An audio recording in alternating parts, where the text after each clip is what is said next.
Welcome dear students. आज की class में हम लोग रिवीजन करेंगे क्लास 8 की बुक, जो साइंस की बुक है उसका, और चैप्टर नंबर फर्स्ट से क्या क्या आपकी एग्जाम में प्रश्न पूछे जाएंगे उनकी हम चर्चा करेंगे। ठीक है बच्चा, तो स्टार्ट करें। सब रेडी है ना? कॉपी पेन लेकर के बैठ जाएंगे, लिखते रहेंगे। ठीक है, लिखते रहेंगे सारे प्रश्न उत्तर, क्योंकि अपन 5-7 चैप्टर जो है ना उनका रिविजन करेंगे। ठीक है, तो पहला महत्वपूर्ण प्रश्न है चैप्टर नंबर 10 से पार्ट 1 से। सबसे पहला इंपॉर्टेंट प्रश्न क्या है? पहला प्रश्न पूछ ले कि भैया खरपतवार किसे कहते हैं? खरपतवार, क्या प्रश्न पूछ ले? खरपतवार किसे कहते हैं? चलो लिख दिया मैंने, ये लिखा हुआ एग्जाम में प्रश्न आ गया। खरपतवार किसे कहते हैं? तो किसे कहते हैं खरपतवार? इसका आंसर आप कैसे लिखेंगे? देखो एग्जाम में नीचे लिख दिया आंसर, यहाँ क्वेश्चन नंबर लगा दिया 1, नीचे लिख दिया आंसर, लिख दिया ना। अब क्या लिखेंगे? यहाँ लिखेंगे खरपतवार, लिख दिया। तो क्या लिखेंगे? क्या आंसर होगा? खरपतवार किसे कहते हैं? खेतों में मुख्य फसल के अलावा उद्यानवासी पौधों का आसपास। बिल्कुल, अब मैं बता देता हूं, है ना। लिखेंगे कैसे कि खेतों में जब हम खेत होते हैं ना, उसमें खेतों में मुख्य फसल के अलावा, देखो सुंदर सुंदर लिखेंगे, मुख्य फसल के अलावा, मुख्य फसल के अलावा अपने आप उगे, अपने आप उग जाते हैं, अपन नहीं बोलते हैं, अपने आप उगे अवांछित पौधों को,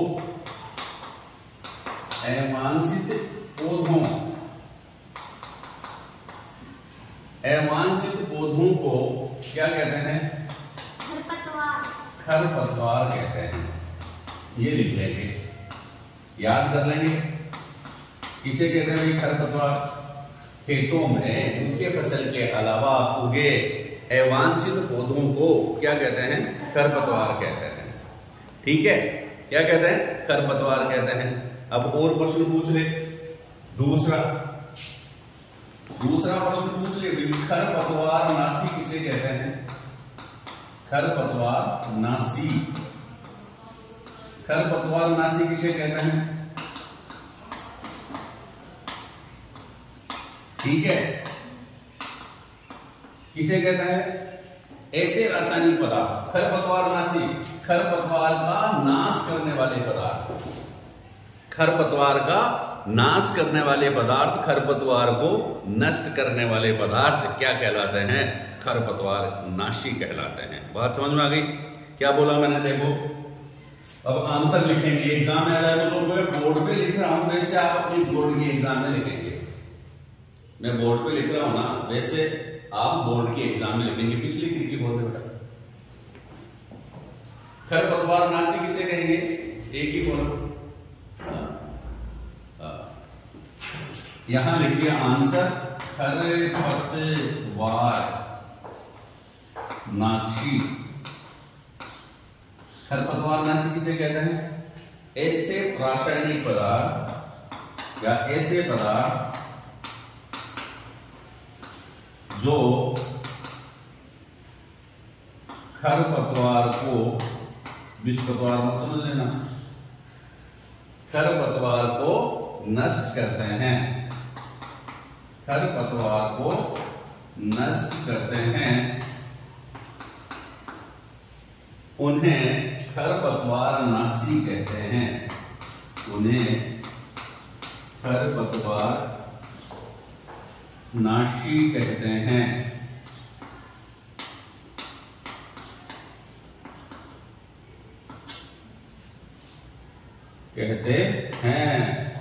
बात समझ में आ गई? खरपतवार नाशी किसे कहते हैं? ऐसे पदार्थ जो खरपतवार को नष्ट करते हैं। फसल में छिड़केंगे ना इनको, खरपतवारों को, तो क्या कर देते हैं? ये उनको क्या कर देते हैं? नष्ट कर देते हैं। किसको? खरपतवार को। खरपतवार मुख्य फसल के अलावा जो पौधे उगते हैं उन्हें हम क्या कहते हैं? अपने आप उग जाते हैं, अवांछित पौधे होते हैं, इसको हम क्या कहते हैं? खरपतवार कहते हैं। क्या कहते हैं बच्चा? बात समझ में आ गई? खरपतवार नाशी ऐसे पदार्थ जो खरपतवार को नष्ट करते हैं। जिनको छिड़क देना, आप खेत में ले जाकर के छिड़क देंगे एक, तो ये पौधे अपने आप नष्ट हो जाएंगे। तो इसको अपन क्या कहते हैं? खरपतवार नाशी कहते हैं। तो ये बढ़िया बढ़िया क्वेश्चन आपके एग्जाम में पूछे जाते हैं। अब और देखो, इसको तो मिटाते हैं और कुछ क्वेश्चन देखते हैं क्या इंपॉर्टेंट है। मिटा दो इनको, चलो।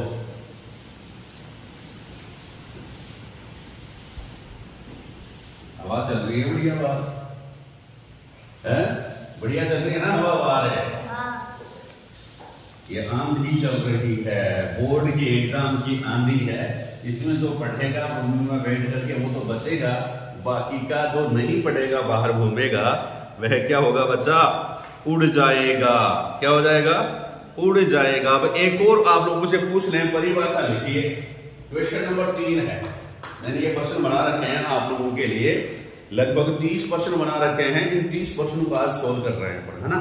तो देखिए, पहला है परिभाषा लिखिए। अब तीसरा क्वेश्चन क्या है? परिभाषा लिखिए। परिभाषा लिखिए। किन किन की परिभाषा लिखेंगे अपन? नंबर 1 निराई, निराई किसे कहेंगे? नंबर 2 कटाई, नंबर 3 हार्वेस्टर। ये पेपर में लिखा हुआ आएगा ऐसा, हार्वेस्टर इनमें से कोई सा भी आ जाएंगे, सारे नहीं आएंगे, एक दो तो आ ही जाएंगे। फिर आप लोगों से पूछ ले थ्रेसिंग, थ्रेसिंग क्या पूछ ले?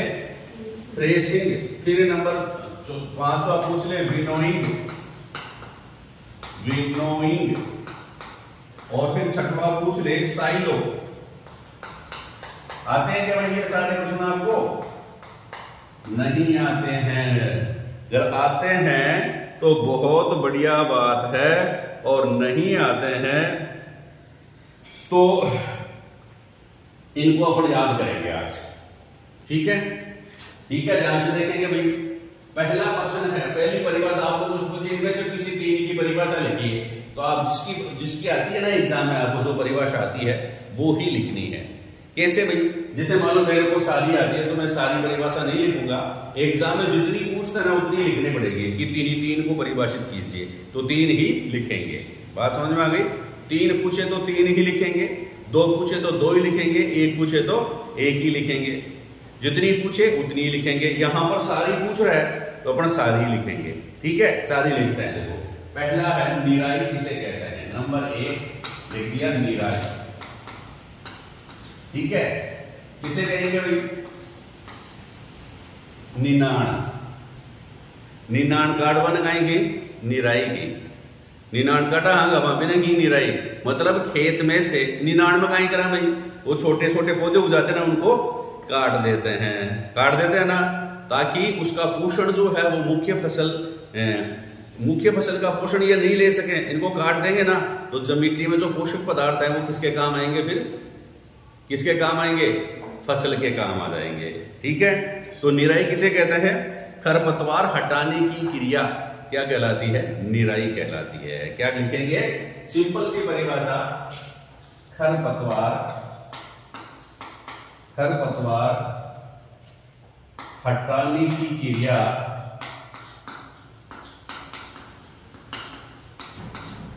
को निराई कहते हैं।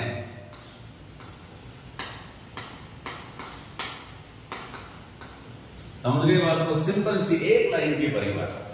क्या लिखेंगे? खरपतवार हटाने की क्रिया को निराई कहते हैं। खरपतवार हटाने की क्रिया को क्या कहते हैं? निराई कहते हैं। याद हो जाएगा? हो जाएगा। चलो, अब दूसरा क्या है? कटाई। कटाई को सब जानते हैं। कटाई भी जानते हैं, कुटाई भी जानते हैं, कुटाई है, चटाई भी जानते हैं। तो कटाई किसे कहते हैं? फसल पकने के बाद, फसल पक जाती है ना, तो क्या लिखेंगे? फसल पकने के बाद उसको काटने की क्रिया। वापस मत कर बेटा, हवा पास हो गई। उसको काटने की क्रिया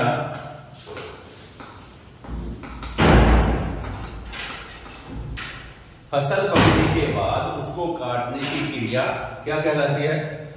कटाई कहलाती है। कटाई कहलाती है। ये दो प्रश्न तो याद हो गए होंगे भाई। कटाई किसे कहते हैं? चलो, कटाई जो होती है ना अपन खेत में तो कहते हैं दराती से काट लेते हैं, काटते हैं ना। लेकिन आजकल एक मशीन भी चल रही है, ठीक है, एक मशीन भी चलती है जो कटाई करने के काम में आती है। मशीन से ट्रैक्टर घुमा, मशीन चली, ढंग से बंद कर, मशीन चली और कटाई, फसल कट गई। समझ गए? तो क्या लिखेंगे कटाई की परिभाषा? इसके हार्वेस्टर। तीसरा क्या है? हार्वेस्टर। सिंपल सी परिभाषा क्या लिखेंगे? हार्वेस्टर किसे कहते हैं? कटाई करने वाली मशीन को हार्वेस्टर कहते हैं। सिंपल। मजे आ रहे हैं ना याद करने में? अरे भाई है सलमान खान, याद मजा आ रहा है ना? याद हो रहा है ना? सिंपल सिंपल ही लिख रहे हैं ना अपन। हार्वेस्टर किसे कहते हैं? कटाई करने वाली मशीन। कटाई करने वाली मशीन को, कटाई करने वाली मशीन को क्या कहते हैं? हार्वेस्टर कहते हैं। ऐसे लिखेंगे, सुंदर सुंदर लिखेंगे तो आपके अच्छे मार्क्स आएंगे। कटाई करने वाली मशीन को क्या कहते हैं? हार्वेस्टर कहते हैं। ये बात समझ में आ गई होगी। कटाई करने वाली मशीन वो क्या कहते हैं? हार्वेस्टर कहते हैं। तो हार्वेस्टर बात समझ में आ गई क्या? हार्वेस्टर किसे कहेंगे? कटाई करने के लिए एक मशीन काम में लेते हैं। मशीन जो है ना उस फसल को फटाफट काट देती है। अपने कमर में भी दर्द नहीं होता, अपने पैरों में भी दर्द नहीं होता, अपने हाथों में भी दर्द नहीं होता, फटाफट, टाइम भी नहीं लगता इतना। ऐसी मशीन है, ठीक है। तो कटाई करने वाली मशीन क्या कहलाती है? हार्वेस्टर कहलाती है। क्या कहलाती है बच्चा? हार्वेस्टर किसे कहते हैं? कटाई करने वाली मशीन को हार्वेस्टर कहते हैं। फिर थ्रेसिंग। थ्रेसिंग आप लोगों से पूछ रहे थ्रेसिंग क्या होती है? कौन कौन जानता? नाम किसने सुना है थ्रेसिंग का? किसी ने नहीं सुना? सुना है। क्या सुना है? थ्रेसर मशीन सुना है ना? थ्रेसर को बुला के लाओ। क्या काम करती है थ्रेसर मशीन? बिल्कुल, दानों को अलग करती है। फसल के जो बीज होते हैं ना उनको उस भूसे से, उसके जो सिट्टा वगैरह जो होता है, जो दंगी वगैरह जो होती है, जो फड़ी वगैरह जो होती है, उनमें से दानों को अलग करती है। तो फसल के सिट्टे या फिर भूसे या फिर फड़ी, इनमें से दानों को अलग करने की क्रिया क्या कहलाती है? थ्रेसिंग कहलाती है। बात समझ में आ गई क्या? थ्रेसिंग को क्या लिखेंगे? फसल से बीजों या दानों को भूसे से अलग करना। क्या लिखेंगे? देखो,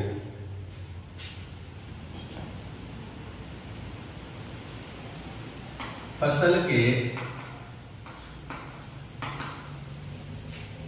भूसे से, ये दंगी वगैरह जो होते हैं भूसे से, भूसे मतलब, भूसे का मतलब होता है सिट्टा। जैसे बाजरे का था सिट्टा हो गया, गेहूं की दंगी हो गई, ठीक है, मूंगफली की फली हो गई, फली आदि से दानों को अलग करना। दानों को अलग करने की क्रिया थ्रेसिंग। फसल के भूसे से, सिट्टा, दंगी, फली, ठीक है, से दानों को अलग करने की क्रिया, अलग करने की क्रिया क्या कहलाती है? थ्रेसिंग कहलाती है। क्या कहलाती है बच्चा? थ्रेसिंग कहलाती है। ये बात समझ में आई होगी। थ्रेसिंग किसे कहेंगे? कि फसल के भूसे से, सिट्टा, दंगी, फली, ये जो भूसा है ना, अलग से घास फूस अलग हो जाता है ना, उसको उससे से दाने अलग हो जाते हैं। होते हैं ना दाने, गेहूं अलग निकल जाता है, मूंगफली अलग निकल जाती है, गवार अलग निकल जाता है, बाजरा अलग निकल जाता है, ठीक है। उससे दाने अलग करना क्या कहलाता है? थ्रेसिंग कहलाता है। बात समझ में आ गई। और उसके लिए कौन सी मशीनें चलती हैं? थ्रेसर मशीन, थ्रेसर ना बुला लो, उसके लिए क्या चलती है? थ्रेसिंग मशीन चलती है। तो क्या लिखेंगे? फसल के भूसे से उसके दानों को अलग करना, फसल के भूसे से उसके दानों को अलग करना क्या कहलाता है बच्चा? थ्रेसिंग कहलाता है। इतनी सी बात समझ में आ गई? आ गई ना समझ में? चलो भाई एक और प्रश्न बच रहा है, क्या? विनोइंग। विनोइंग क्या होता है? और झुक जाई रे हरिया पुदीना, नुन जाई रे हरिया पुदीना, सासू जी ने भावे गेहूं चना, ससुरा जी ने भावे हरियो पुदीना। विनोइंग क्या होता है? क्या होता है भाई विनोइंग? कई बार क्या होता है, थ्रेसर तो मिला को नहीं, जब तिल बादिया खूब सारा तो कहीं करी भाई घर में जगह मसू बीज निकल आगा पाना, मैंने भी कहीं करा तिल दाने कूटा पाना, कूट कूट भी दाने अलग कर सकते हैं ना, दंगे से कि उनको कूट करके पटक करके अलग करना। ठीक है, कूट कर या पटक कर भूसे से दानों को अलग करने की क्रिया क्या कहलाती है? विनोइंग कहलाती है। किसानों द्वारा अनाज के दानों को फटक कर अलग करना, दानों को फटक कर अलग करना क्या कहलाता है? विनोइंग कहलाता है। क्या लिखेंगे? किसानों द्वारा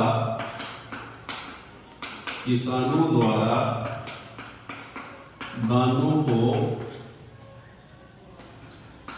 फटक कर अलग करना क्या कहलाता है? विनोइंग कहलाता है। क्या कहलाता है बच्चा? विनोइंग कहलाता है। बात समझ में आ गई? निराई, कटाई, हार्वेस्टर, थ्रेसिंग, विनोइंग और साइलो। और बचा साइलो, किसान को बाइलो। साइलो किसे कहेंगे? ये आगे समझ में? विनोइंग किसानों द्वारा दानों को फटक कर अलग करना क्या कहलाता है? विनोइंग कहलाता है। और विनोइंग को हिंदी में क्या कहते हैं? फटक कर अलग करना, फटक कर अलग करना विनोइंग कहलाता है। समझ गए बात को? दानों को फटक करके अलग करना क्या कहलाएगा? विनोइंग कहलाएगा। अब एक और बचा, यहां लिखो। चलो नीचे वाले लिख लिया ना सभी ने आपने? चलो अब लिख लेते हैं साइलो। क्या होते हैं साइलो? आप तो साइलो, साड़ तो जाना मुझे साड़। ठीक है, साड़ में भी अपन गेहूं भर देते हैं ना। ठीक है, जैसे खूब सारी फसल हो गई अपने, खूब सारे 50-60 बोरिया गेहूं की हो गई, तो किसको ले जा करके एक जगह भंडार कर देंगे, भंडार भर देंगे, मेरा तो भंडार भर गया। ठीक है ना, ये बोलते हैं ना। तो बड़े बड़े जो भंडार हैं, फसल को रखने के लिए बड़े बड़े भंडार गृह बनाए जाते हैं, उन बड़े बड़े भंडार घरों को क्या कहते हैं? साइलो कहते हैं। उनको क्या कहते हैं? साइलो कहते हैं। बीजों का बड़े पैमाने पर भंडारण करना साइलो कहलाता है। क्या कहलाता है? साइलो कहलाता है। ठीक है, फसलों से प्राप्त, यहां लिख दो, फसलों से प्राप्त बीजों या दानों को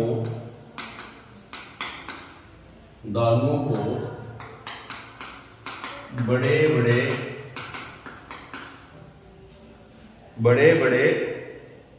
पैमाने पर भंडारण करना। ये लिख लो, बड़े पैमाने पर भंडारण करना,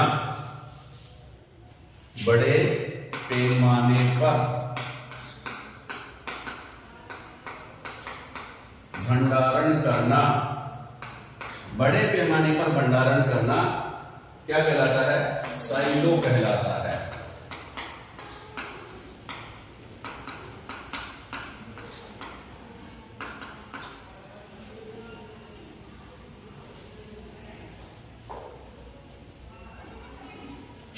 इसको ऐसे लिखेंगे, फसलों से प्राप्त बीजों या दानों को बड़े पैमाने पर भंडारण करने के लिए बनाए गए बड़े भंडार गृह। इसको दोबारा लिखो, आप एक लाइन और लिख लो।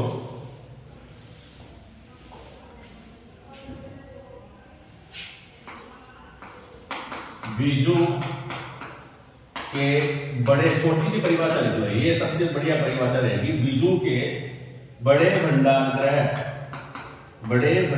ग्रह को साइलो कहते हैं। ये बात को साइलो कहते हैं, ये परिभाषा लिख देना बच्चा, साइलो कहते हैं। ये साड़ में, कमरा में, साइलो याद कर लो। बड़े भंडार ग्रह जो होते हैं ना, उनको क्या कहते हैं? साइलो कहते हैं। बीजों के बड़े भंडार ग्रहों को साइलो कहते हैं। ये लिख लेंगे परिभाषा। क्या लिखेंगे बोलो देखें? बीजों के बड़े भंडार ग्रह को साइलो कहते हैं। साइलो कहते हैं। और जो अपने संकट में काम आता है उसे बाइलो कहते हैं। है? याद हो जाएगा ना? ठीक है। अब देखो अगला प्रश्न, पहले पार्ट में से इसको मिटा देना। लिख लिया सबने? चलो देखिए, सिंचाई के पारंपरिक तरीके एवं आधुनिक विधियों के नाम लिखिए। देखो क्वेश्चन क्या है? सिंचाई के पारंपरिक तरीके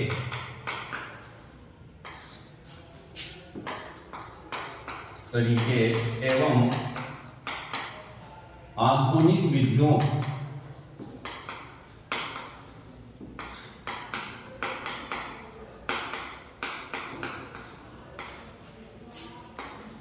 के नाम लिखिए।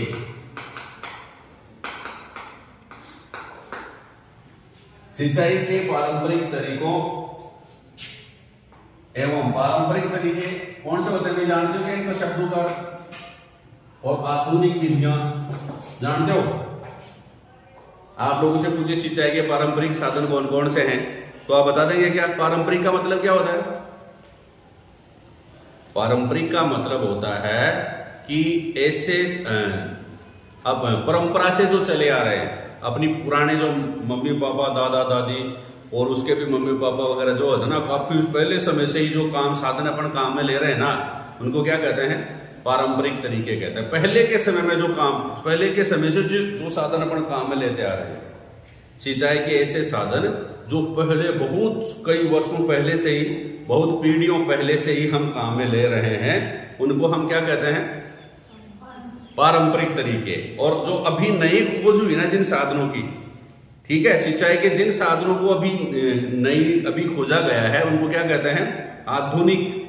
आधुनिक है। अभी तो खोजा नया ही है ना, नई मशीन है। ठीक है, तो ऐसी मशीनें जिनको हम पुराने समय से काम में ले रहे हैं सिंचाई के लिए, उनको क्या कहते हैं? पारंपरिक तरीके। ठीक है, और ऐसी मशीनें जो वर्तमान में अभी नई बनाई गई हैं सिंचाई के लिए, उनको अपन क्या कहते हैं? आधुनिक तरीके, आधुनिक विधियां। ठीक है, तो सिंचाई के पारंपरिक तरीके, तो पहले तो आप इनकी परिभाषा याद कर लो भाई। पारंपरिक सिंचाई के साधन क्या लिखेंगे? आंसर और एग्जाम में पहले आप क्या लिखेंगे? सिंचाई के पारंपरिक साधन, सिंचाई के पारंपरिक तरीके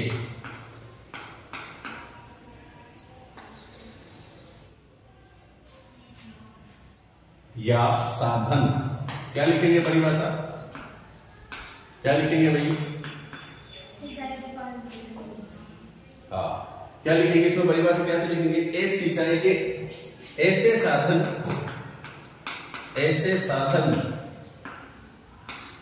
जिनसे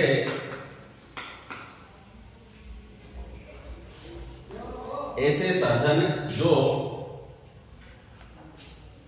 या जिन्हें, ऐसे साधन जिन्हें हम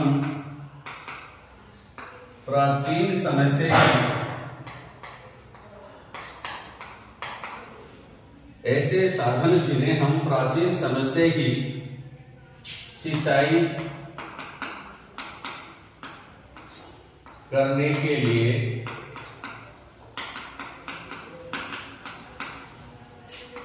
काम में ले रहे हैं।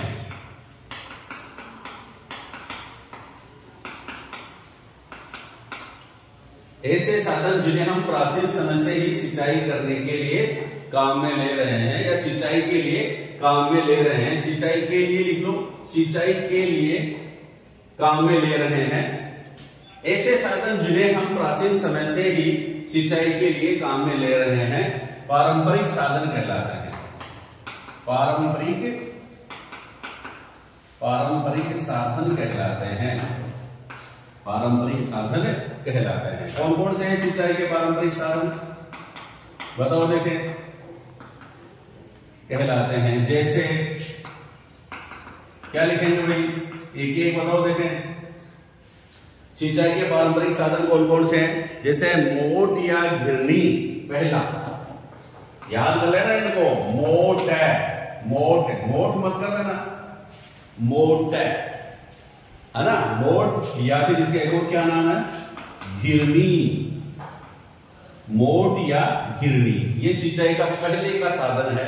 इसके अलावा चैन पंप, दूसरा कौन सा, चैन पंप, चैन पंप।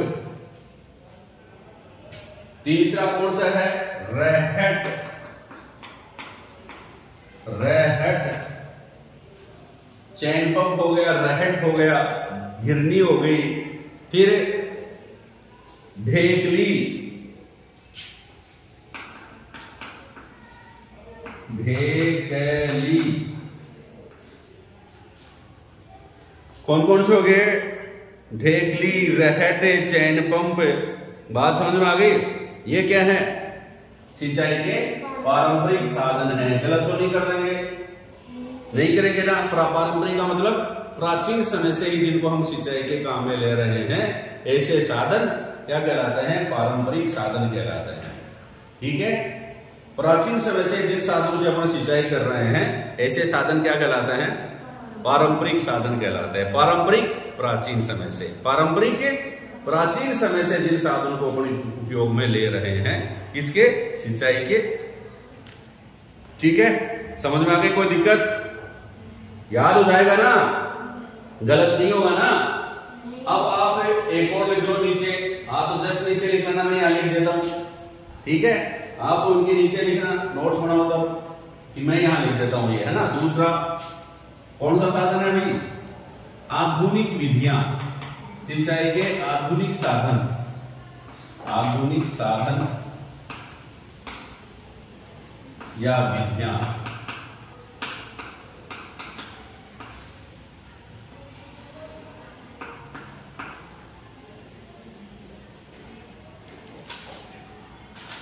सिंचाई के लिए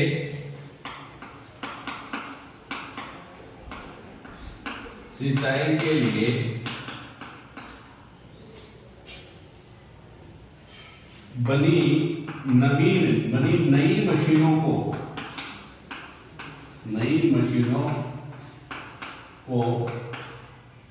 आधुनिक साधन, सिंचाई के आधुनिक साधन कहते हैं। सिंचाई के आधुनिक साधन कहते हैं।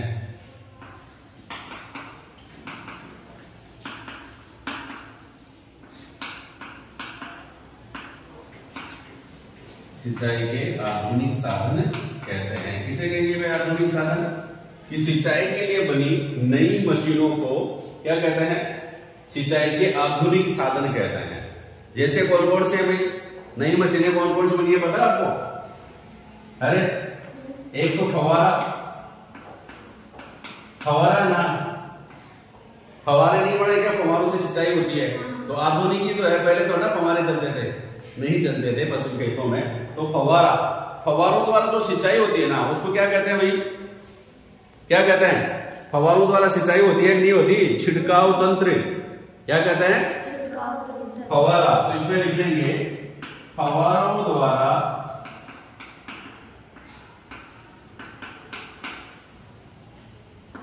सिंचाई करने का तंत्र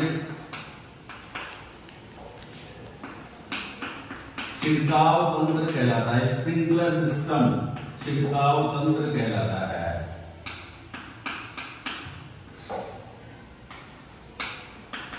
लिख देंगे आप तो फवारे या छिड़काव तंत्र भी लिख सकते हैं फवारों की जगह। दूसरा कौन सा है, आपके आसपास खेतों में नहीं देखा कि आपको खूब सारे खेतों में लगा रखा है बूंद बूंद सिंचाई, ड्रिप यंत्र है ना, ड्रिप तंत्र, ड्रिप सिस्टम, ठीक है, बूंद बूंद सिंचाई। दूसरा है ड्रिप सिस्टम, ड्रिप तंत्र, क्या लिखेंगे, ड्रिप तंत्र द्वारा सिंचाई करना बूंद बूंद सिंचाई कहलाती है। इससे पानी की बहुत ज्यादा बचत होती है, ठीक है, और कहीं पर भी ले जाओ इस पानी को कोई दिक्कत नहीं होती है, ऊंचाई पे ढलान में ज्यादा पानी खराब नहीं होता है। तो क्या लिखेंगे, ड्रिप तंत्र द्वारा सिंचाई करना, ड्रिप तंत्र द्वारा सिंचाई करना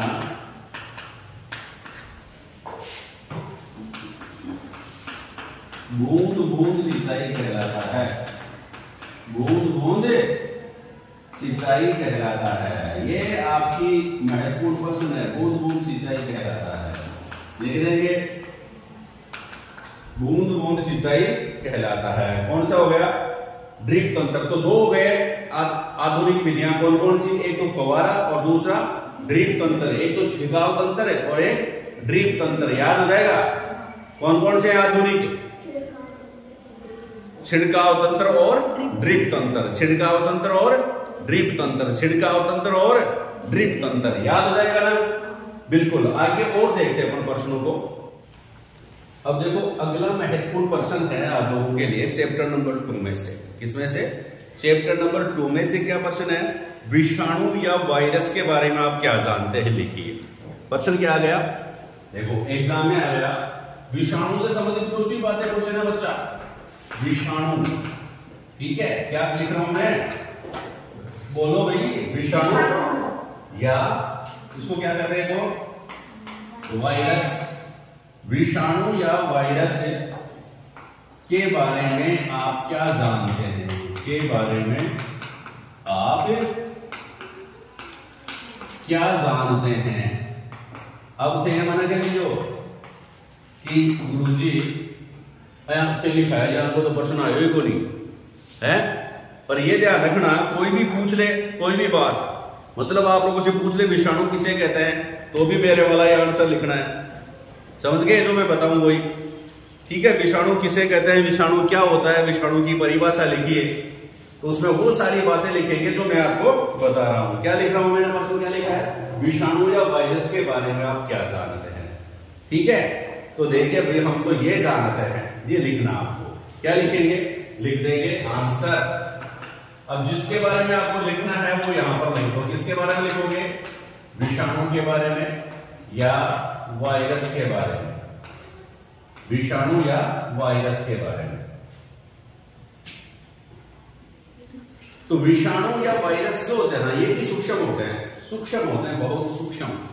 विषाणु या वायरस भी क्या होते हैं बच्चा, सूक्ष्म होते हैं। पहली लाइन ये लिख देंगे भाई, मैं एक लाइन जो है तो बहुत छोटे छोटे होते हैं, जीवाणुओं से भी क्या होते हैं, छोटे होते हैं, समझ गए। तो क्या लिखेंगे, विषाणु बहुत सूक्ष्म होते हैं। पहली बात तो हम ये जानते हैं, विषाणु बहुत सूक्ष्म होते हैं, लिख देंगे विषाणु बहुत सूक्ष्म होते हैं। एकदम सही बात है, आप लिखेंगे तो गुरुजी कहेंगे यार एकदम सही बात लिखी है, विषाणु एकदम सूक्ष्म होते हैं। दूसरी बात, ये जब जीवित कोशिका में चले जाते हैं, जीवित कोशिका के अंदर चले गए ना तो जीवित हो जाते हैं। देखो खास बात है इनकी, जब ये यहां लिखेंगे कि जब ये किसी जीवित कोशिका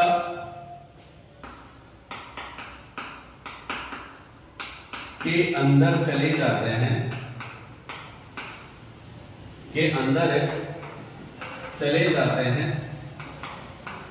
या जीवित कोशिका में प्रवेश कर जाते हैं, समझ गए, तो क्या होता है, जीवित हो जाते हैं। जीवित कोशिका के अंदर चले जाते हैं तो ये जीवित हो जाते हैं।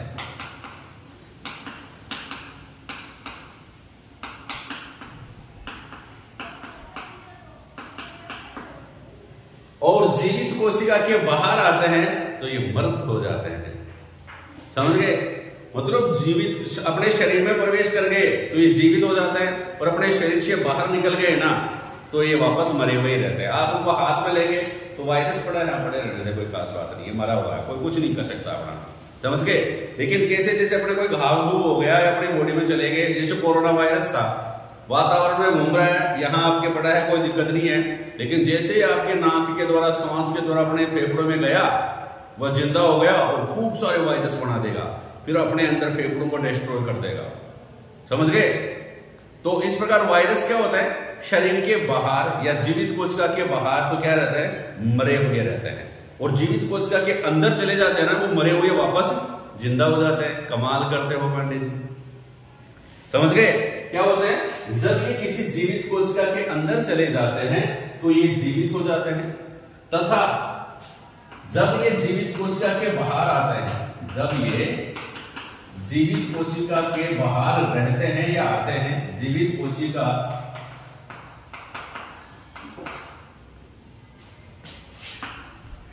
के बाहर आते हैं या रहते हैं, बाहर रहते हैं, तो ये मृत होते हैं, तब ये मृत होते हैं।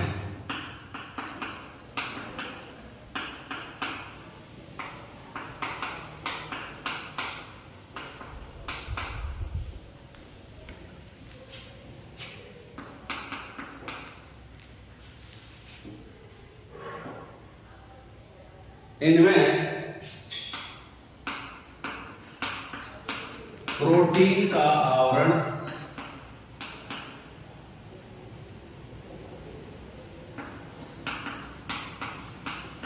व आनुवंशिक पदार्थ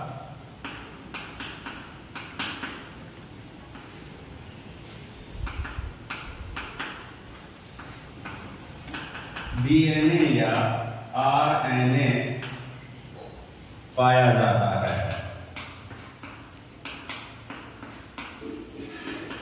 इतनी सी बातें लिखते हैं ना, बस आपका काम हो गया।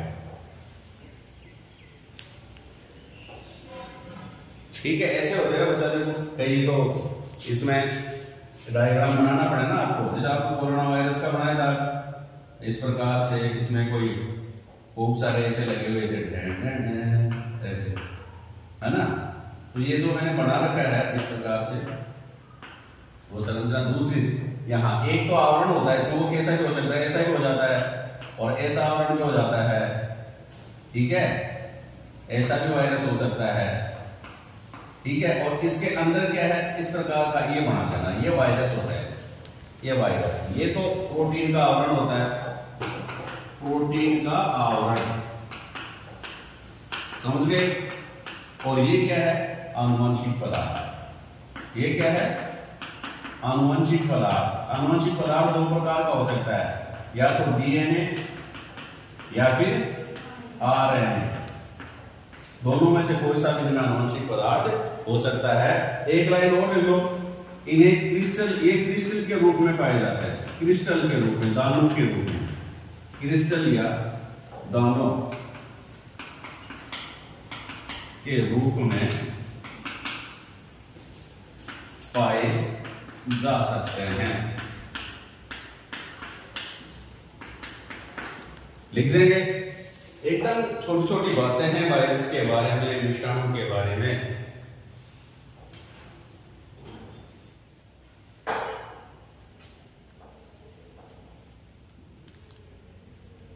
आई बात समझ में?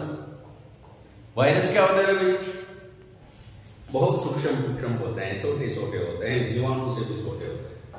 ठीक। दूसरी बात, शरीर के बाहर, जीवित कोशिका के अंदर जाए तो जिंदा हो जाते हैं, जीवित कोशिका से बाहर आए तो मर जाते हैं। जीवित कोशिका के अंदर चले गए तो जिंदा हो जाते हैं, और जीवित कोशिका के बाहर आए तो मर जाते हैं। ऐसा वायरस कुछ रोग भी उत्पन्न कर जाते हैं ना। तो अगला प्रश्न और बन जाता है आपके कि विषाणु जनित किन्हीं 4 बीमारियों के नाम लिखिए। प्रश्न अगला कौन सा प्रश्न होगा ये? 5वें नंबर का, 6वें नंबर का, 6वें नंबर का प्रश्न है। बढ़िया प्रश्न है, एग्जाम में पूछा जाएगा कि विषाणु जनित किन्हीं 4 बीमारियों के नाम लिखिए। विषाणु जनित कोई 4 बीमारियां कौन कौन सी हैं, उनके हम नाम लिख देते हैं ताकि आप लोगों को याद हो जाए। क्वेश्चन क्या है? विषाणु जनित किन्हीं 4 बीमारियों के नाम लिखिए।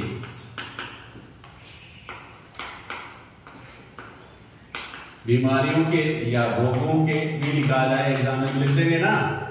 जानते हो रोग और बीमारी में एक ही बात है। रोगों के नाम लिखिए।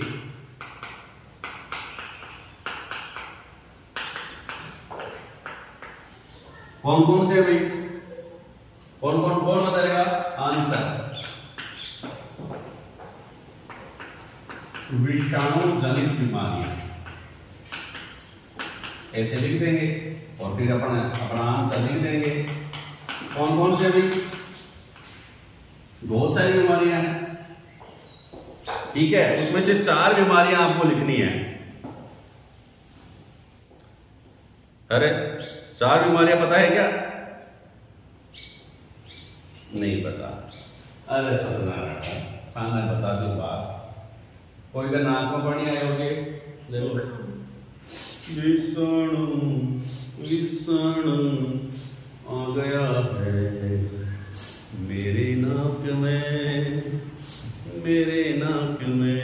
विषाणु यूं क्यों करते हैं ना अपना? यूं क्यों करते हैं भाई? जब सर्दी जुकाम लग जाता है ना, तो जुकाम जो है ना वह किससे होता है? विषाणु से, है ना। जुकाम, कॉमन कोल्ड, जुकाम या कॉमन कोल्ड कहते हैं।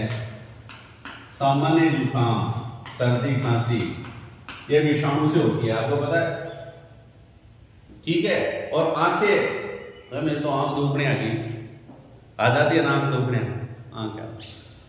आंख एकदम दर्द होने लग जाता है, सूजन आ जाती है उसमें, यहाँ मतलब लाल हो जाती है ना आंखें। तो इसको क्या कहते हैं? Flu, eye flu. फ्लू जो होता है ना वह भी इन्फ्लुएंजा या फ्लू या इन्फ्लुएंजा, ये किससे होता है? विषाणु से। और पोलियो की बूंद, 2 बूंद जो जिंदगी की अमिताभ बच्चन कहते हैं ना, 2 बूंद पोलियो। पोलियो किससे होता है? विषाणु से या वायरस से होता है, समझ गए? पोलियो, छोटी माता बड़ी माता, ठीक है, ये किससे होती है? वायरस से। छोटी माता, ठीक है, बड़ी माता, या जिनको अपन चेचक वगैरह भी कहते हैं, चेचक भी लिखेंगे तो भी चल जाएगा, चेचक भी लिख देता हूं ना। ये सब इनमें से कोई से भी 4 नाम लिख देना, ठीक है। इसके अलावा खसरा और गल सोडा में डालेंगे कोई के? गल सोडा, जलसुआ, हुए है क्या? गले में दर्द होने लग जाता है, यहाँ पर हम मिट्टी लगा देते हैं कई बार, नहीं हुआ। हाँ, वो गलसुआ होता है। एक और बीमारी ये भी किससे होती है? वायरस से होती है, गलसुआ, या इनको कहते हैं मम्प्स। पोलियो, खसरा, गलसुआ, ये सब किससे होते हैं भाई? वायरस से होने वाली बीमारियां हैं। कोई भी 4 नाम लिख देना भाई, लिख देंगे क्या? कौन कौन से नाम बोले देखें? पहला जुकाम, दूसरा फ्लू, तीसरा पोलियो, तीसरा गलसुआ, चौथा पांचवा, छठवा, सातवां खसरा। इनमें से कोई भी 4 बीमारियां लिख देना बच्चा। बात समझ में आ गई? यह है किससे संबंधित है? वायरस से होने वाली बीमारियां, समझ गए? अगला महत्वपूर्ण प्रश्न और है कि प्रोटोजोआ जनित 2 बीमारियों के नाम लिखिए। देखो अगला प्रश्न लिख लीजिए, प्रोटोजोआ जनित 2 बीमारियां कौन कौन सी हैं?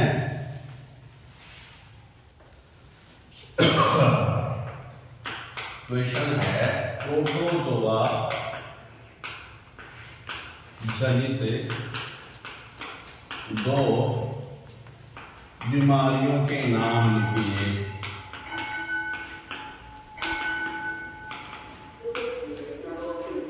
कौन कौन सी है प्रोटोजोआ जनित 2 बीमारियां भाई, बताइए। नहीं पता? आंसर जरूरी है, याद रखना। एक तो अतिसार और दूसरा मलेरिया। आंसर कौन कौन सी है? नंबर 1 अतिसार, ये प्रोटोजोआ जनित बीमारी है। नंबर 2 मलेरिया हो जाता ना, मच्छर के काटने से मच्छर की लार में भी प्रोटोजोआ पाया जाता है। कौन सा प्रोटोजोआ पाया जाता है? प्लाज्मोडियम। ठीक है, मलेरिया किसके द्वारा होता है? प्लाज्मोडियम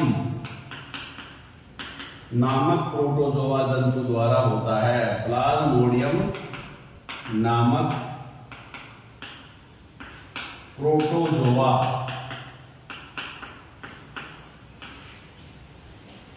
जंतु द्वारा होता है।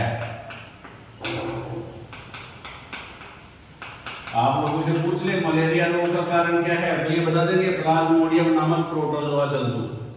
प्लाज्मोडियम नामक प्रोटोजोआ जंतु, अतिसार व मलेरिया। अतिसार व मलेरिया,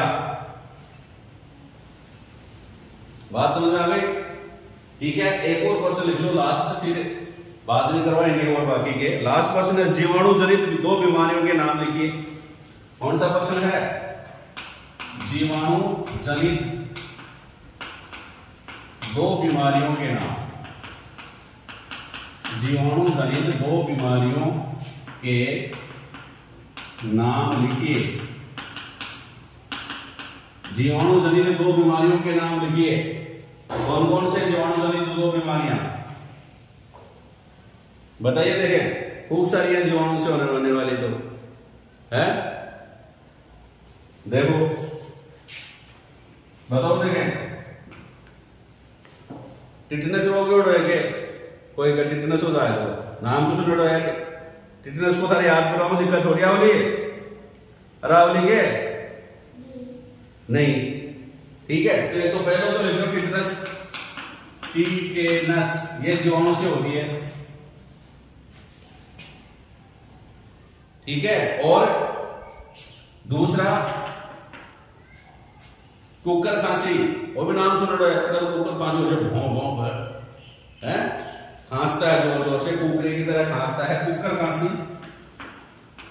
कुकर खांसी जो होती है वह है। इसके अलावा डिफ्थीरिया,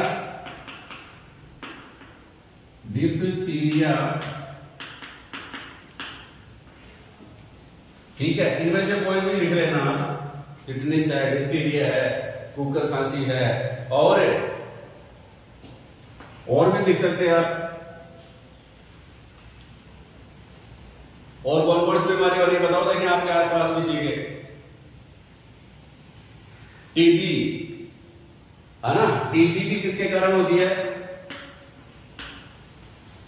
जीवाणु के कारण होती है। तो इनमें से कोई भी 2 बीमारियां लिख देना बच्चा। ठीक है, अगला महत्वपूर्ण प्रश्न जो बोर्ड की एग्जामिनेशन में पूछा जा सकता है, याद कर लेना बच्चा इस प्रश्न को। क्या प्रश्न पूछेंगे कि एल्कोहल व शराब के उत्पादन में कौन सा सूक्ष्म जीव सहायक होता है या काम में लिया जाता है?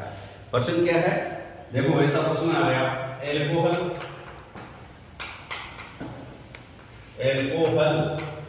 या शराब, जानते हो ना, एल्कोहल या शराब के उत्पादन में, एल्कोहल या शराब के उत्पादन में कौन सा सूक्ष्म जीव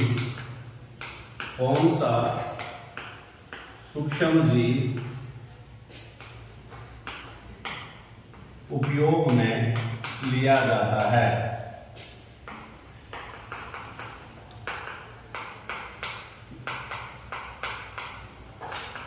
उसका नाम लिखिए, उसका नाम लिखिए।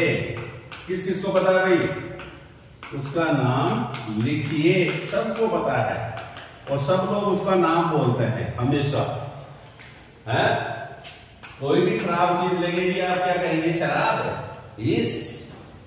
शराब, ईस्ट बेकार, ईस्ट बेकार। ईस्ट जो है वह है सूक्ष्म जीव है। वह क्या है बच्चा? सूक्ष्म जीव। एल्कोहल उत्पादन में कौन सा सूक्ष्म जीव काम में लिया जाता है? ईस्ट। ठीक है, कौन सा काम में लिया जाता है? ईस्ट काम में लिया जाता है। कौन सा काम में लिया जाता है? ईस्ट। ठीक है, बात समझ में आ गई? YEAST आप लोगों से पूछ ले, YEAST एल्कोहल निर्माण में कौन सा सूक्ष्म जीव काम में लिया जाता है? East, east, east, east, east, east, east, east, east. याद हो जाएगा? किसके निर्माण में काम लिया जाता है? शराब के उत्पादन में, एल्कोहल के उत्पादन में। कैसे उत्पादन करता है भाई? अब अगला प्रश्न और आप लोगों से पूछ ले कि भैया किण्वन किसे कहते हैं?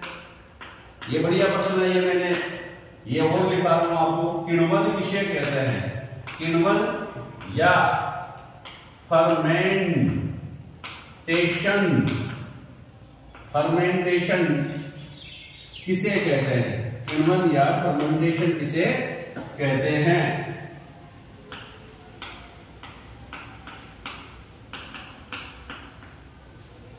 किण्वन या फर्मेंटेशन किसे कहते हैं? ठीक है, तो होता क्या है? कोई भी प्राकृतिक शर्करा होती है, जैसे शराब किसे बनती है भाई? आप बताओ देखें, किससे बनती है? ईस्ट तो उसमें डाला जाता है तब बनती है। अरे खीर किससे बनती है? तब भाई आप थोड़ा ना करोगे, चावल से। चावल उसमें डालेंगे, दूध भी रहेगा, चावल भी रहेगी, चीनी भी रहेगी। ठीक है, उसके बाद खीर बनेगी। ठीक है, तो कुछ ना कुछ उसमें डालेंगे, जैसे मीठा करने के लिए चीनी डाल ही देते हैं। इसके अलावा अपने यहां पर एल्कोहल किससे बनाएंगे? कौन सी चीज से बनाएंगे? देखो, गेहूं। आंसर लिखो किण्वन का।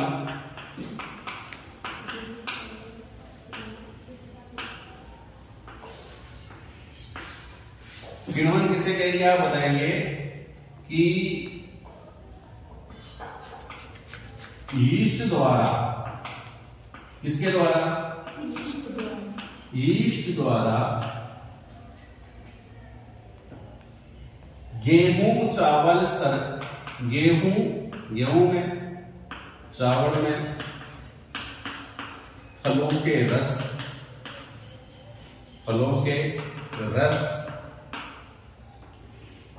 गेहूं, चावल, फलों के रस आदि में उपस्थित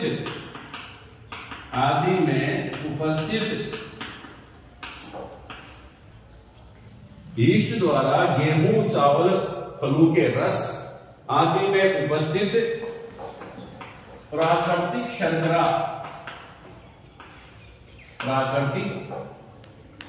शर्करा को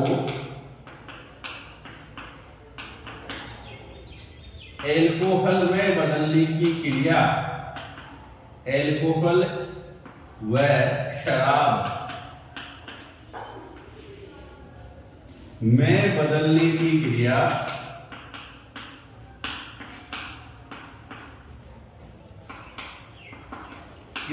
को क्या कहते हैं? किण्वन कहते हैं। किण्वन या फर्मेंटेशन कहते हैं। किण्वन कहते हैं। कौन कौन याद कर लेगा इसको भी? ईस्ट द्वारा गेहूं, चावल, फलों के रस आदि में उपस्थित प्राकृतिक शर्करा को एल्कोहल या शराब में बदलने की क्रिया को क्या कहते हैं? किण्वन कहते हैं। इतना बड़ा नहीं याद होगा तो छोटा सा और बता देता है। ठीक है, क्या लिखेंगे? इधर तो लिख लो प्राकृतिक शर्करा, लिख लेंगे क्या? प्राकृतिक शर्करा, इसको बंद कर दो कोष्टक में। कर दिया बंद? प्राकृतिक शर्करा लिख दिया, कोष्टक में बंद कर दिया ना। इसके बाद इधर लिख दिया एल्कोहल व शराब, लिख देंगे। लिख दिया। इधर क्या लिखा? प्राकृतिक शर्करा। इधर क्या लिखा? एल्कोहल व शराब। ठीक है, इधर क्या लिख दिया? ऊपर यीस्ट। ठीक है, क्या लिख दिया? यीस्ट। यह किण्वन कहलाता है। किण्वन पूछे तो ये दो डायग्राम बना करके इसके ऊपर ये लिख देना, ईस्ट खत्म का ये लिख देंगे, ये तो लिख देंगे ना, तो भी नंबर आएंगे पूरे पूरे बच्चा। एक नंबर का है तो एक का एक आएगा। इधर क्या लिख दिया, प्राकृतिक शर्करा लिख दिया, इधर क्या लिख दिया, एल्कोहल में शराब लिख दिया, तीर के निशान पे क्या लिख दिया, ईस्ट लिख दिया। तो आपका उत्तर एकदम सही है। आपका उत्तर क्या हो जाएगा, एकदम सही है। प्राकृतिक शर्करा द्वारा, प्राकृतिक शर्करा को ईस्ट द्वारा एल्कोहल व शराब में बदलने की क्रिया क्या कहलाती है, किण्वन कहलाती है। समझ गए बात को, समझ गए? गलत नहीं होगा ना, अरे नहीं होगा ना, गलत नहीं होगा, बिल्कुल सही होना चाहिए। अब बताओ एल्कोहल के निर्माण में कौन सा सूक्ष्म जीव काम में आता है, ईस्ट। और किण्वन किसे कहते हैं, प्राकृतिक शर्करा को एल्कोहल व शराब में बदलने की क्रिया क्या कहलाती है, किण्वन कहलाती है। कौन बदलता है, ईस्ट ही बदलता है। कौन बदलता है, ईस्ट ही बदलता है। अब है अगला बहुत इंपॉर्टेंट क्वेश्चन भैया, एंटीबायोटिक किसे कहते हैं, किन्हीं 4 एंटीबायोटिक या प्रतिजैविकों के नाम लिखिए। बढ़िया क्वेश्चन, एग्जाम में पूछ लेंगे, एग्जाम में पूछ लेंगे।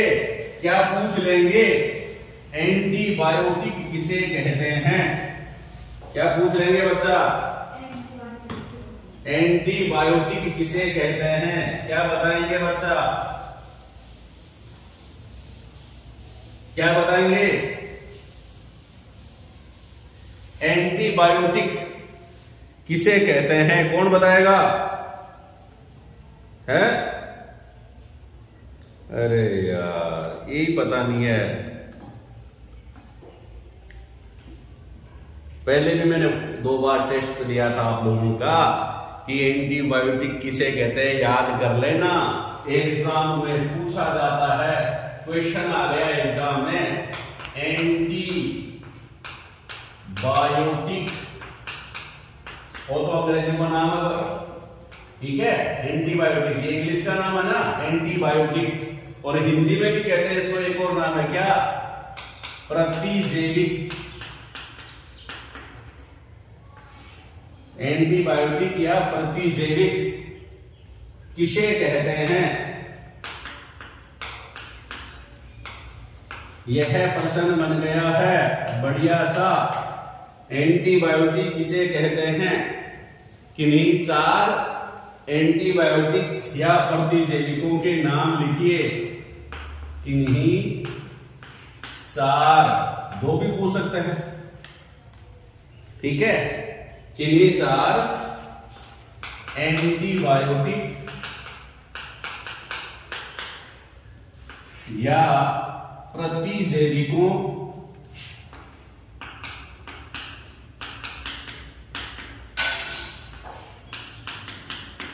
के नाम लिखिए।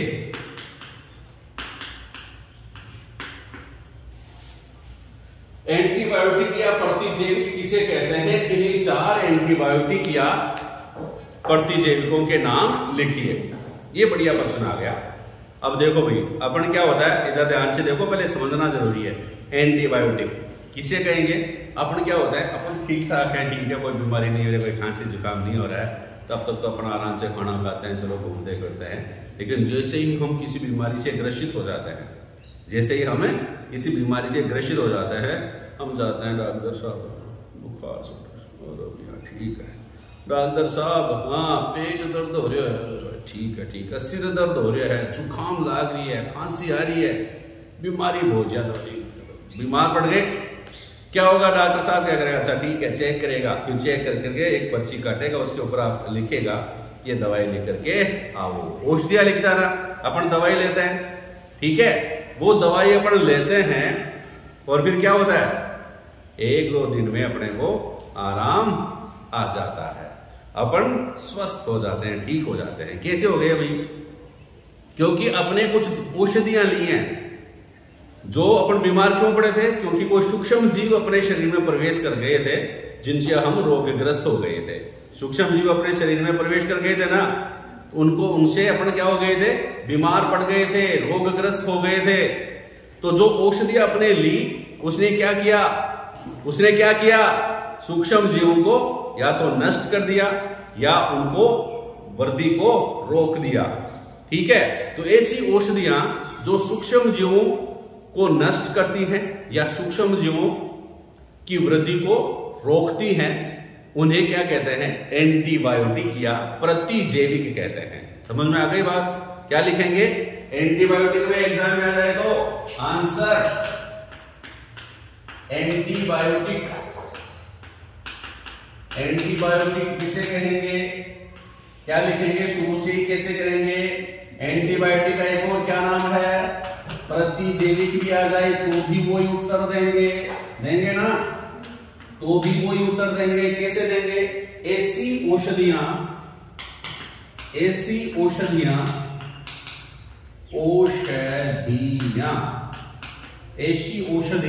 लिख लेंगे। पहला अक्षर याद नहीं आता, कभी कभी लोग उत्तर देते हैं तब, तो पहला अक्षर तो ढंग से याद कर लो, याद कर लेंगे। ऐसी औषधियां जो सूक्ष्म जीवों को नष्ट करती हैं, अपने शरीर में जो प्रवेश सूक्ष्म जीव कर चुके हैं, सूक्ष्म जीवों को नष्ट करती हैं। ऐसी औषधियां जो सूक्ष्म जीवों को नष्ट करती हैं या फिर उनकी वृद्धि को रोकती हैं, उनकी वृद्धि को रोकती हैं। ऐसी औषधियां जो सूक्ष्म जीवों को नष्ट करती हैं या फिर उनकी वृद्धि को रोकती हैं, उन्हें क्या कहते हैं बच्चा? बोलो। उन्हें एंटीबायोटिक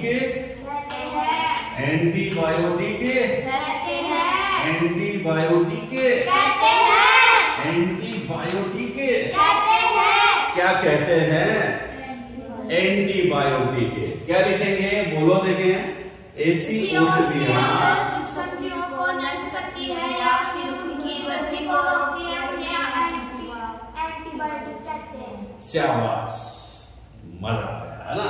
ऐसी औषधियां जो सूक्ष्म जीवों को नष्ट करती हैं या उनकी वृद्धि को रोक देती हैं, उन्हें हम क्या कहते हैं? एंटीबायोटिक या प्रतिजैविक कहते हैं। अब 4 एंटीबायोटिक के नाम, चार एंटीबायोटिक्स के नाम।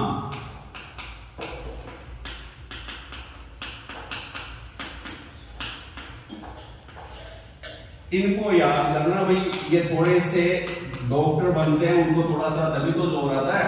ये नाम कुछ ऐसे ही हैं, याद करना अपने को भी पड़ेगा, क्योंकि अब आप भी तो डॉक्टर वगैरह बनेंगे ना आगे जाकर के, तो ऐसे नाम याद करेंगे। पहला नाम कौन सा है? बताओ देखें। माइसिन, स्ट्रेप्टोमाइसिन। पहला नाम क्या है? स्ट्रेप्टोमाइसिन। देखो माइसिन में तो कोई जोर नहीं आएगा याद करने में, अभी स्ट्रेप्टो याद करना पड़ेगा। क्या नाम है भाई? स्ट्रेप्टोमाइसिन। याद रह जाएगा। क्या नाम है? बोलना जरूरी है जोर से। स्ट्रेप्टोमाइसिन। क्या नाम है? याद रहेगा। दूसरा देखो, इसमें भी थोड़ा सा जोर आएगा, ट्रैक्टर लगाना पड़ेगा।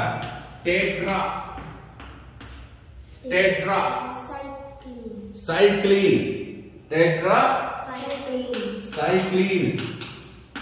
लिखना भी जरूरी है, गलत मत लिख देना, जैसे मैं बोर्ड पे लिख रहा हूं वैसा लिखो।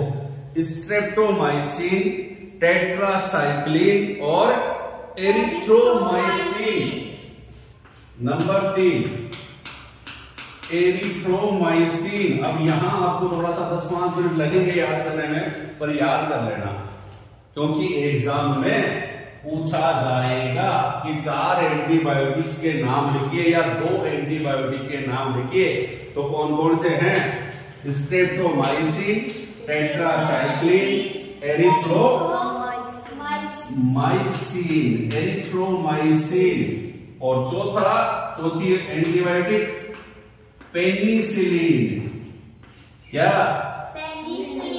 पेनिसिलिन याद रहेगा, पेनिसिलिन। ये 4 एंटीबायोटिक हैं, स्ट्रेप्टोमाइसिन, टेट्रासाइक्लिन, एरिथ्रोमाइसिन और पेनिसिलिन। याद हो जाएगा क्या? बोलो एक बार। Streptomycin, tetracycline, erythromycin, penicillin. एक बार और। स्ट्रेप्टोमाइसिन, टेट्रासाइक्लिन, टेट्रासाइक्लिन, फिर एरिथ्रोमाइसिन, फिर पेनिसिलिन,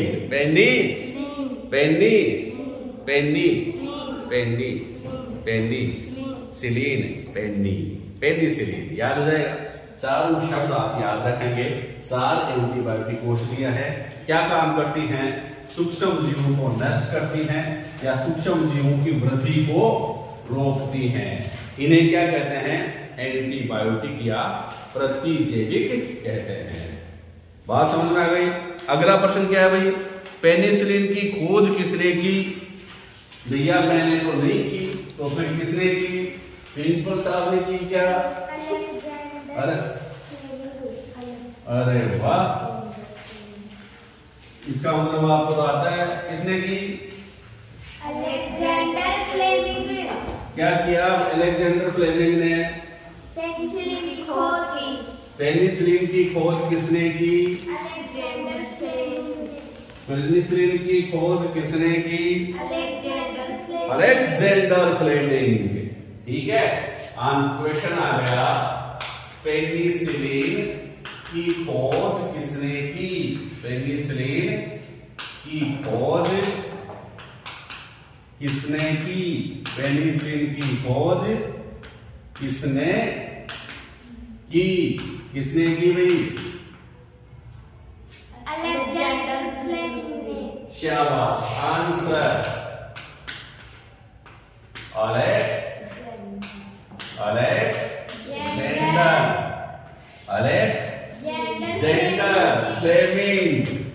अलेक्जेंडर फ्लेमिंग ने 1929 में की। ये लिख देंगे कब की? 1929 में। किसने की? अलेक्जेंडर फ्लेमिंग ने की। किसकी खोज? पेनिसिलिन की खोज। पेनिसिलिन की खोज किसने की? अलेक्जेंडर फ्लेमिंग ने। अलेक्जेंडर फ्लेमिंग ने। अब वो बहुत बढ़िया क्वेश्चन जो एग्जाम में आने वाला है, वैक्सीन या टीके से आप क्या समझते हैं? से आप क्या समझते हैं? वैक्सीन या टीके से आप क्या समझते हैं? बताओ।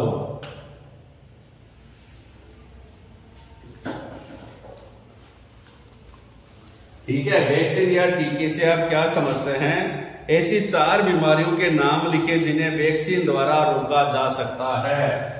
देखो, ऐसी 4 बीमारियों के नाम लिखिए।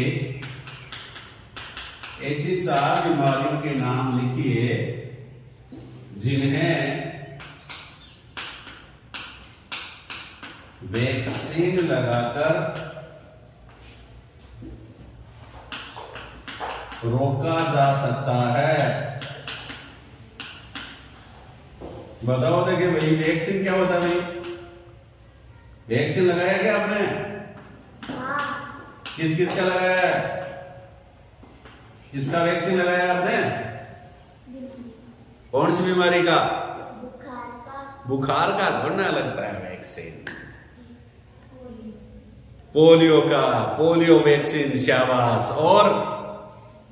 और किसका लगाया था? अभी थोड़े दिन पहले नहीं लगाया टीका? किसका लगा था? कोरोना का, कोरोना वैक्सीन, है ना? नाम सुना था ना, कोरोना वैक्सीन। तो कोरोना का टीका लगा था। बात समझ में आ गई? तो कोरोना वैक्सीन, ये दो तो वैसे याद हो गए आपके। और भी आप बता सकते हैं कि हैजा, क्षय, चेचक, हेपेटाइटिस, ऐसी बीमारियों के टीके लगते हैं। समझ गए? पर होता क्या है, आप लोगों से पूछ ले, वैक्सीन या टीके से आप क्या समझते हैं? इसका आंसर कैसे देंगे भाई? आंसर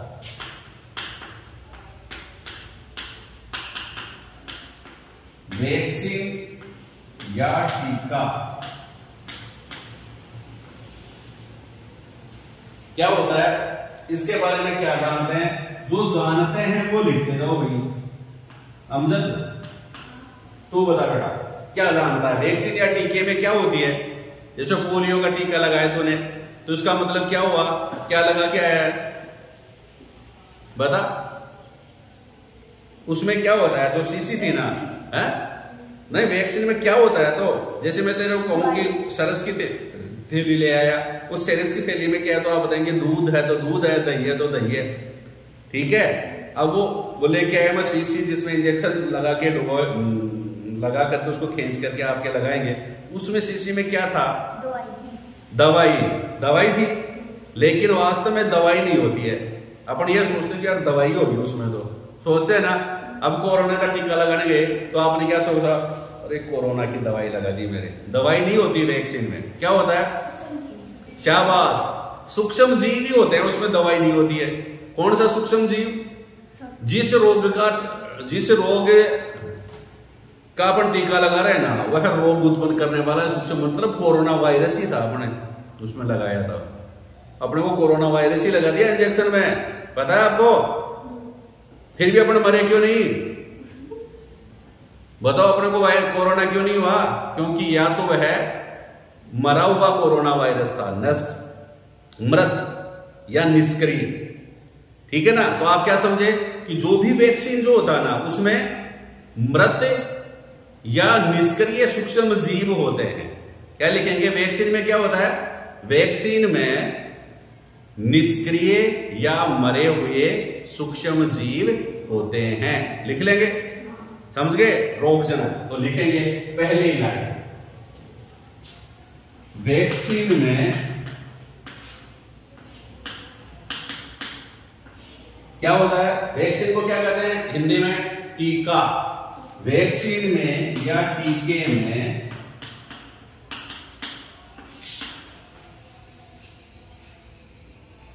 क्या क्या क्या बताया मैंने? मरे हुए, या जिसको अपन क्या कहते हैं? मृत, मरे हुए, मृत या निष्क्रिय, ये दो शब्द ध्यान रखेंगे बेटा। और ये दो शब्द आपने लिख दिए। मरे हुए, इसको आप ये लिख लो, मरे हुए या निष्क्रिय। मरे हुए या निष्क्रिय रोगजनक होते हैं। सूक्ष्म जीव लिखा दो क्या है? रोगजनक होते हैं, ये लिख लो। मरे हुए, क्योंकि वायरस भी होते हैं, वो जीव नहीं होता है। मरे हुए या निष्क्रिय रोगजनक होते हैं। अब बताओ, अपने शरीर में मरे हुए या निष्क्रिय सूक्ष्म जीव प्रवेश करवा देंगे तो आप उसके शरीर इसका क्या फायदा हुआ? क्या फायदा हुआ? इससे क्या होता है कि अपना शरीर जो में कुछ मेमोरी सेल, इनसे जो उनको नष्ट करने वाली सेल है ना, पहले ही बन जाती हैं। समझ गए? इससे अपने शरीर में उनको नष्ट करने वाली कोशिकाओं का निर्माण हो जाता है। फिर वो जीवित रोग सूक्ष्म जीव अपने शरीर में प्रवेश कर देगा ना, तो फिर उसको क्या कर देती है? वो मार देती हैं। वो कोशिकाएं बन गई ना, पहले ही बन गई, पहले ही अपने रोगजनक अपने शरीर में प्रवेश करवा दिया। अरे आपने कबड्डी की पहले ही प्रैक्टिस कर ली, ठीक है ना, अपन खूब मिलकर के। अब बॉक्सिंग वाला क्या करता है, वो कपड़े का टॉप करके उसके ऊपर प्रैक्टिस कर लेता है, ठीक है, वो तो मरा हुआ ही है। वो बॉक्सिंग वाला उसको मारता है और उससे प्रैक्टिस कर लेता है, फिर असली में जो खिलाड़ी आता ना उसके मुक्के मारता है, उसको हरा देता है, होता है ना, सीख लेता है। तो अपना शरीर क्या है, इन मरे हुए और निष्क्रिय रोगजनक जो होते हैं या सूक्ष्म जीव होते हैं ना, उनसे लड़ना सीख जाता है, ठीक है। तो क्या लिखेंगे, हमारा शरीर इन मरे हुए या निष्क्रिय सूक्ष्म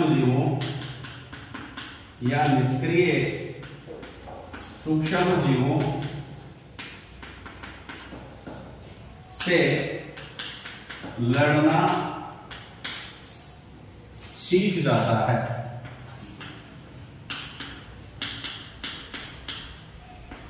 क्या हो जाता है, लड़ना सीख जाता है और अपने शरीर में प्रतिरक्षी बन जाते हैं, और अपने शरीर में क्या बढ़ जाता है भाई, एंटीबॉडी। शरीर में क्या बढ़ जाते हैं, प्रतिरक्षी या एंटीबॉडी, प्रतिरक्षी या एंटीबॉडी बन जाते हैं,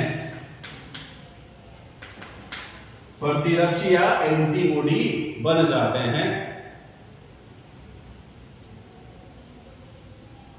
इस प्रकार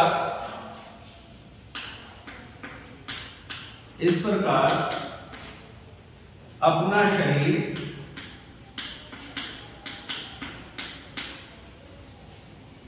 उन रोगों से लड़ने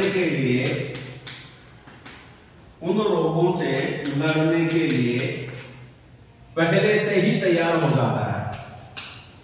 पहले से ही क्या हो जाता है बच्चा, तैयार हो जाता है, पहले से ही तैयार हो जाता है।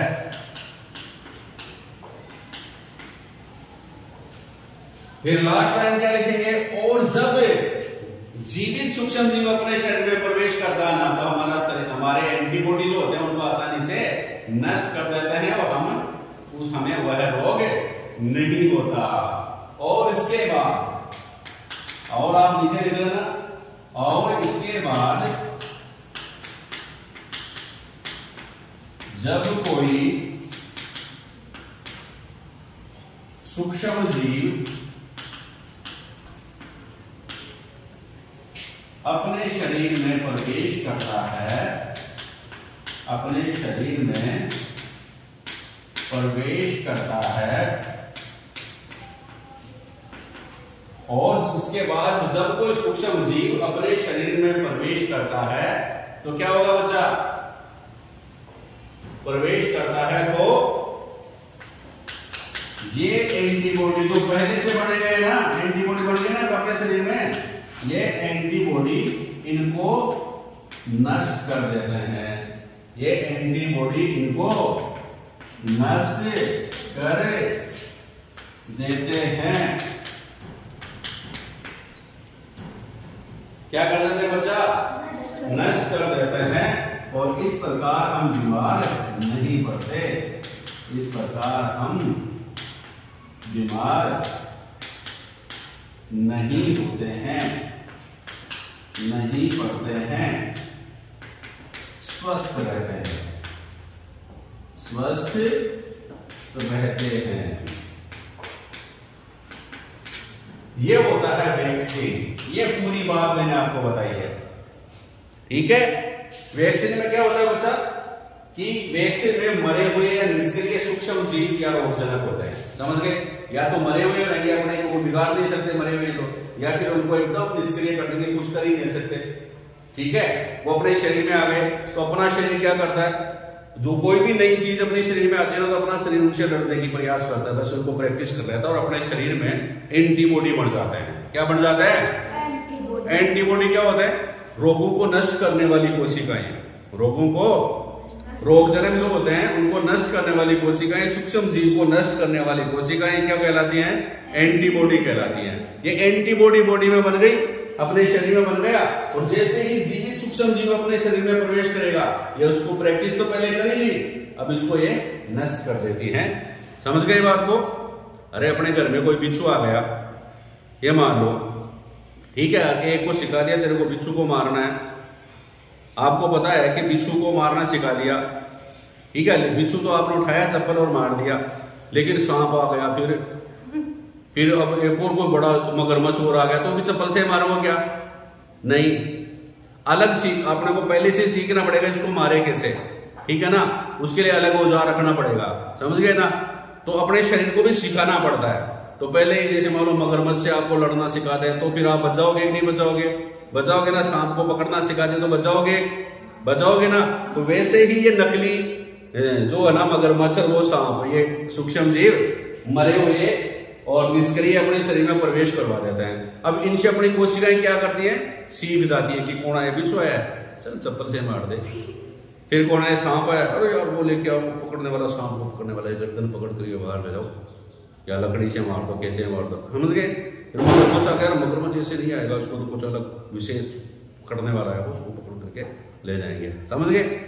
कुत्ता आ गया तो कुत्ते को पकड़ने करो, यार कुत्ता तो खा जाएगा। कोई बकरी आ गई, पकड़ ले, कान तो पकड़ ले, चलो। समझ गए ना? क्यों? अपने सीख लिया ना उसको। इसी प्रकार अपने अंदर शरीर में भी क्या होता है? अपनी शरीर की कोशिकाएं सीखती हैं और उनको सीख करके हर रोग को मारने के लिए अलग कोशिकाएं बनती है। उनको क्या कहते हैं? एंटीबॉडी कहते हैं। क्या कहते हैं? एंटीबॉडी या प्रतिरक्षी। तो प्रतिरक्षी उत्पन्न हो जाते हैं अपने शरीर में। वैक्सीन लगाने से क्या उत्पन्न हो जाता है अपने शरीर में? एंटीबॉडी उत्पन्न हो जाते हैं। समझ गए बात को? तो ये होता है वैक्सीन। अब आंसर पूरा नहीं हुआ है, ये देखो, ऐसी 4 बीमारियों के नाम लिखिए जिन्हें वैक्सीन लगाकर रोका जा सकता है। कौन कौन सी हैं? हैजा, क्षय, चेचक, हेपेटाइटिस। चलो लिख लेते हैं। कौन कौन सी 4 बीमारियां? हैजा, नंबर 2 चेचक भी है ना? हाँ। नंबर 3 क्षय, नंबर 4 हेपेटाइटिस। आपको याद थी वो तो लिखा ही नहीं। और बताओ, देखें, पोलियो का वैक्सीन लगाते हैं ना। और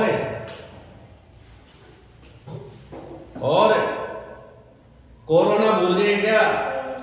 कोरोना का वैक्सीन है ना, टिटनिस का टीका भी लगता है क्या? और ये लगातार 5-6 महीने बाद लगता रहता है टिटनिस।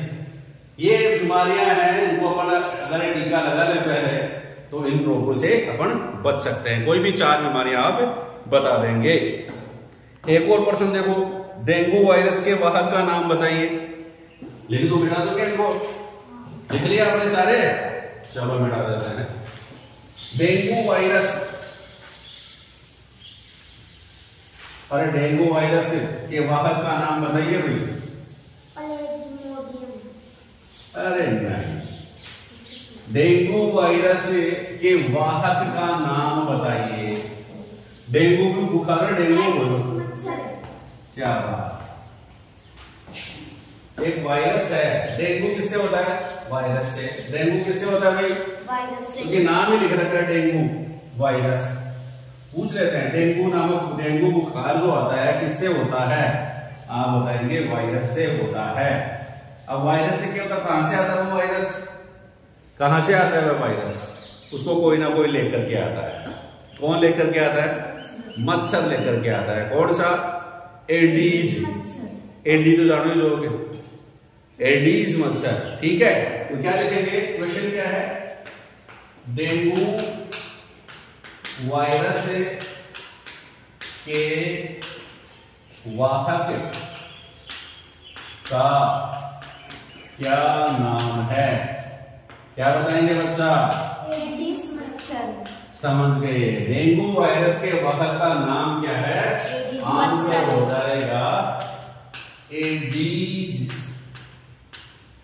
एक और लिखेंगे इससे पहले, एडीज के पहले एक शब्द और लिखेंगे, मादा एडीज मच्छर, मादा एडीज मच्छर। मादा एडीज मच्छर डेंगू के वायरस का वाहक है, मादा एडीज मच्छर। अगला प्रश्न,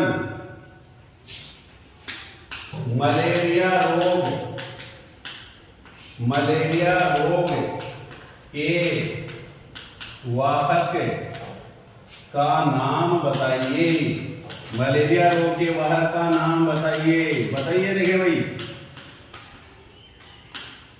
मलेरिया रोग के वाहक का नाम, आंसर क्या नाम है? अरे हमजद याद नहीं किया क्या? 15 प्रश्न बताए थे याद करने के लिए, अभी तो 15 हुए भी नहीं। हाँ, मादा एनोफिलीज मच्छर, शाबाश, मादा एनोफिलीज, मादा एनोफिलीज मच्छर, याद रह जाएगा क्या सबको? मादा एनोफिलीज मच्छर, मादा एनोफिलीज मच्छर। अब एक और प्रश्न, मलेरिया रोग का कारण बताइए, मलेरिया रोग का कारण, यहां वाहक है, अंतर है ना। मलेरिया रोग का कारण लिखिए, क्या कारण है बच्चा? क्या कारण है मलेरिया रोग का कारण? आंसर प्लाज्मोडियम, प्लाज्मोडियम, याद रहेगा क्या? प्लाज्मोडियम, ये याद रखो बच्चा, प्लाज्मोडियम। मलेरिया रोग कौन से सूक्ष्म जीव द्वारा होता है? क्या बताएंगे? प्लाज्मोडियम के द्वारा। किसके द्वारा होता है? अमजद, किसके द्वारा होता है? प्लाज्मोडियम के द्वारा। कौन सा रोग होता है? मलेरिया रोग। कौन सा होता है? तो डियर स्टूडेंट्स, आज की क्लास में बस इतना ही। आगे और महत्वपूर्ण प्रश्नों को लेकर के आपके सामने पेश होंगे, आपको याद करवाएंगे, आपके अच्छे नंबर दिलाएंगे। इसलिए आप पढ़ते रहें, आगे बढ़ते रहें। थैंक यू, धन्यवाद।